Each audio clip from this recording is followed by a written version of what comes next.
থেকে দেখতে চাই।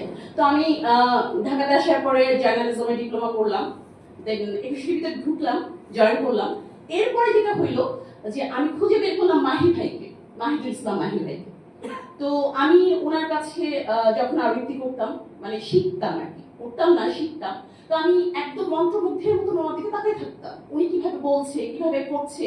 তো ওই সময়টা আমরা যারা আবৃত্তি করছে তাদেরকে আমি মানে আমি কাছে থেকে দেখতাম। তো আমাদের যে সময়টা ছিল সেই সময়টা আমি কিন্তু বইটা যে লিখেছেন লেখকের নামটা শুধু জানতাম, কিন্তু সামনে বসে তার বই পড়বো কিংবা তার মানে সে কি বোঝাতে চাচ্ছে সেইটা আমি আমার মতো করে বলবো, এই জিনিসটা আসলে তখন আমরা চিন্তাও করতে পারি নাই।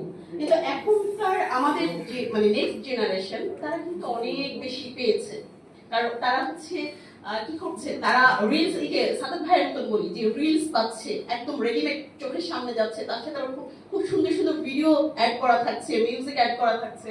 তো এখনকার জেনারেশন কিন্তু খুব কাছে থেকে এই অনুভূতিগুলো নিতে পারছে, আমরা কিন্তু পারি নাই।